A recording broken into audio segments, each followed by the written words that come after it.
महंगाई के बहुत बुरे हालात हैं, बिल्कुल बेकाबू हो गई हुई है ये सूरत हाल जो है।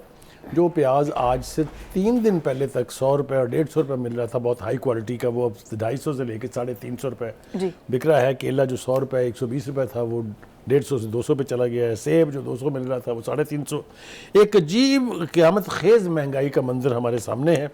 किसी ने बहुत खूब कहा है सोशल मीडिया के ऊपर कि 15 दिन के लिए, अगर पहले 2 हफ्ते के लिए आवाम ख़रीदना बंद कर दें फ्रूट, तो आप देखिए ये कीमतें ज़मीन पे जाएंगी, इसलिए कि वो फ्रूट तो फटाफट ख़राब हो जाता है, ख़राब हो जाएगा। ये डिमांड और सप्लाई का पुराना जो नाता है उसी के सारे कसिए हैं ये।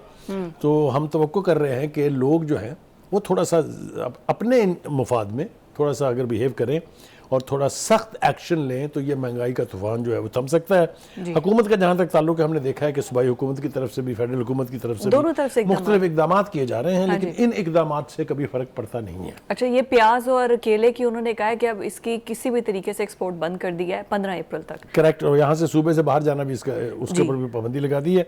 देखिए अजीबोगरीब बात है कि हम मुसलमान मुल्क हैं, हमारे यहाँ चीज़ें महंगी होती हैं, जो मुसलमान नहीं हैं वो अपने अपने मुल्कों में मुसलमानों के लिए चीज़ों की कीमतें कम कर देते हैं। क्या तसाद है। एनीवे, एक तो ये जिक्र बहुत ज़रूरी था ये। इसके साथ दूसरा एक जिक्र और ज़रूरी है जी। इससे पहले कि मेन सब्जेक्ट पर हम आए, वो है अली अमीन गंडापुर के खिलाफ एक दरखास्त इलेक्शन कमीशन को मसूल हुई थी कि जी इनको नाअहल कर दिया जाए।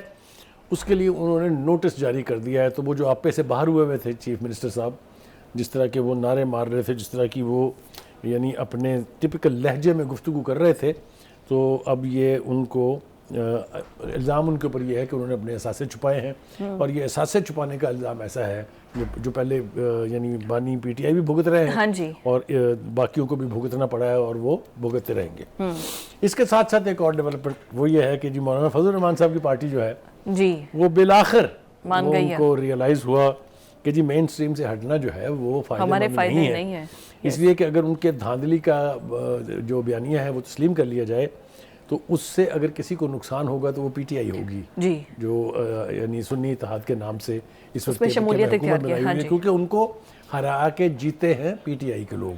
तो मेरे ख्याल से उन्होंने रियलाइज़ किया और अब ये देखा हमने कि जो सेनेट के इलेक्शन होने जा रहे हैं, जो खाली नशिस्तें हुई हैं 14 मार्च को, उसके ऊपर उन्होंने पीपल्स पार्टी के साथ ताउन की यानी इब्तिदा कर दी है। यूसुफ रज़ा गिलानी से जब मुलाकात हुई थी उसमें हैदरी साहब जो है वो मिले हैं और ये मैं समझता हूँ कि बर्फ पिघल गई है जो उनके बीच, और ये बात अब आगे बढ़ेगी। जैसा कि हमने पहले कहा था कि मौलाना शायद बहुत देर तक अलहदा ना रह सके, तो हम तवक्को कर रहे हैं कि वो जल्दी अपनी पीडीएम में, सबका पीडीएम में आ मिलेंगे। ठीक हो गया जी।